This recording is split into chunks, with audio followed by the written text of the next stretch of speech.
You know, being on social media has been quite a fascinating experience because, living out here in the country, we're at least 2 hours or 100 plus miles from any major city. And, out in the country, it's a totally different lifestyle, way of living and, the culture, the interactions with people are totally different than what you would find in the city. And we don't get to be around a lot of people much, being that, being out in the country. And I find it more and more that that's a good thing because, when you're living a set apart life and you're out in the wilderness, if I may use those terms, it gives you a greater sense of peace and security than what you would find out in the city. So going back to social media, whether it's Facebook or YouTube or Instagram, you get to see a lot of the depravity that's going on in society, whether it's in the public school systems, where they're teaching children all forms of abominations, whether it's in the social arena, the interaction with cops, how they're just beating and brutalizing folks of all walks of life. I mean, not only black folk, but I see, them putting the boot to white folks, Puerto Ricans. I mean, they're putting the boot to everybody. When you look at the food system, the GMOs, just wreaking havoc across the board. And we're out here and we're looking at these systems, say somebody just threw this dog away. It's just such a beautiful dog. Look at that. Look at that.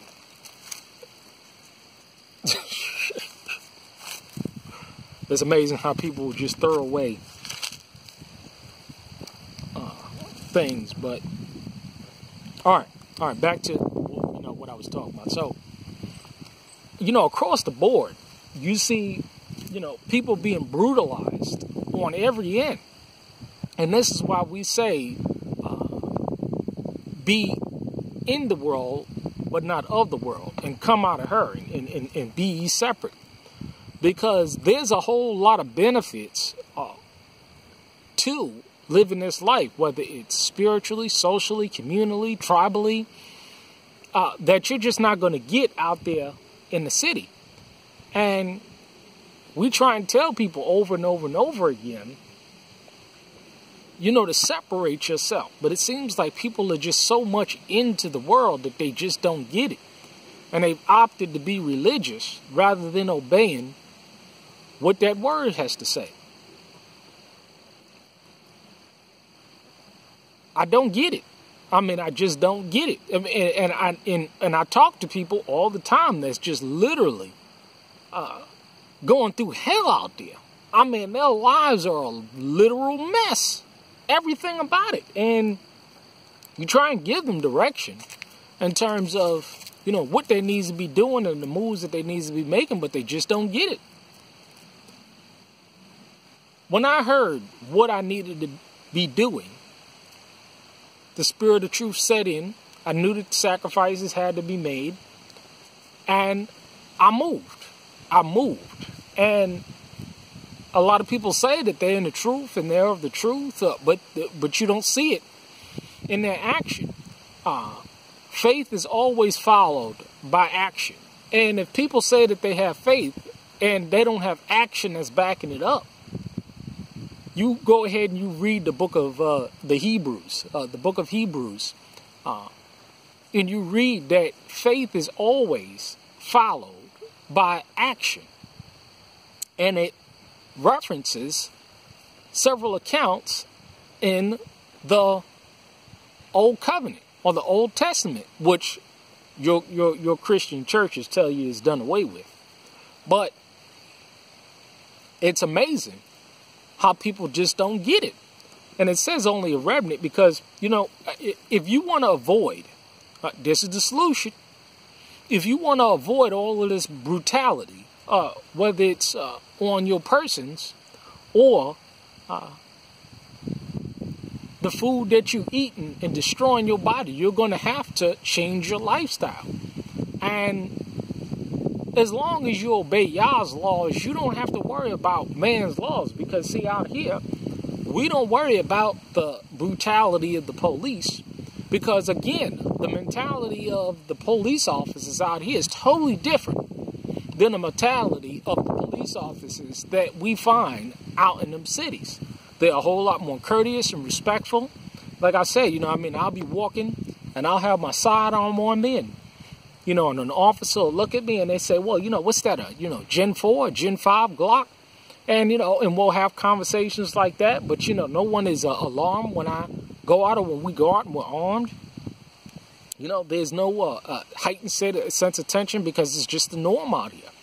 And people's spirits and attitude is pretty much, you're on your property and we're on our property. And as long as you mind your business and we mind our business, then everybody's pretty much fine. It's pretty much a live and let live spirit that I've come across. And so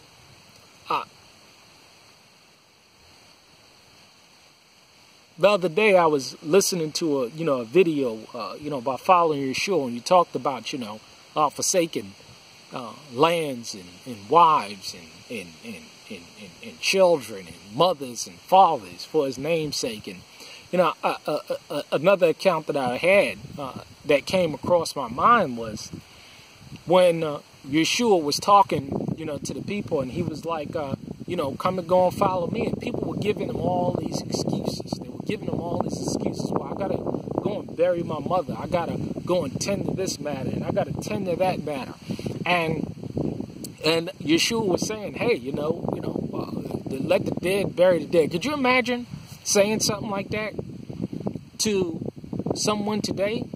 Let the dead go bury the dead. Well, I got to go and bury my mother. I go and bury my father. And you look at them and you say, let the dead bury the dead. Could you imagine the response that you would get from people today? But they say that they know him. They say that they know and they understand the word. But you look at them and function, they just truly don't. I mean, people say, we out here and we living in compounds or whatever. But, you living in apartment 5D. Surrounded by a whole bunch of pagans and a whole bunch of heathens that's calling the cops on you, that's disrespecting you and your family, and you packed up like sardines in these apartment complexes, and you paying rent on a monthly basis, and you have no privacy and no real freedom at all, and you're going out and you're experiencing all this hell, death, and destruction that's taking place, whether when you go to the supermarket or when you go and you meet up with your local protect and serve police officer that turns around and perpetuates violence on you when you call them. Isn't that amazing? Isn't that crazy? You call the cops and they turn around and treat you like a criminal. I don't get it. And so, we're just a people that's just oppressed of the devil because, we love the comforts of this world. We love and we're willing to subjugate ourselves and our children to these environments because we really don't have faith. I mean, that's what it comes down to. We really don't have faith. And it's sad to see, especially when you give people the kind of direction and advice that they need, and they just go ahead and they listen. And hey, I can always tell when people are not going to do something based on what they're doing previously or what they're doing now. What kind of preparations they're making now, because it took 3 years of focus and dedication to get to this point. Boy, before the time that I even moved. It took 3 years worth of focus and dedication of saving up and getting things in order, and getting the finances in order, and finding land and all of this stuff. If you're going to go that route, it's much easier if, you're going to try and be a part of a tribe or community because everything is pretty much there. But faith is always equated with action. And I say it, and I'll say it again. And why is it that you would want to put yourself in a situation where calamity has to come in order for you to get it? It's not just the concept of some type of natural disaster or calamity. I just talked to somebody the other day that was in, I forgot what hurricane, or what hurricane that came out to North Carolina, South Carolina, but whole home swept away, destroyed, had to move further west, lost everything, had to start new life all over again, and it's pretty tough and it's pretty sad. But hey, what do you do? What do you do? But I always remind myself there's only going to be a remnant. There's only going to be a few that's going to get it and that's going to move with fear, and that's going to have the faith that's going to be required in order for them to move. And people worry about, how am I going to do this? How am I going to do it? It goes back to what the Messiah was saying. I've never seen the righteous forsaken or a seed ever begging for bread. And it's sad, to see people, going back to the account with the Messiah when he was saying to people, when the people were giving him all of these excuses as to why they couldn't move, why they couldn't follow him. They had all these worldly excuses. So the excuses, we've heard these excuses time and time again. We've heard all of the excuses. But it's just not going to work, because you got to have faith. If you have faith and you move, he will shed a light on your path and will make a way for you. But you first have to move. You first have to get up off your do-nothing and move with fear, and he will provide a way. So let me get back on out here, and I got a couple more dead trees to mark and get down. But you stay blessed, and you stay safe out there. And again, learn how to move with fear. Shalom.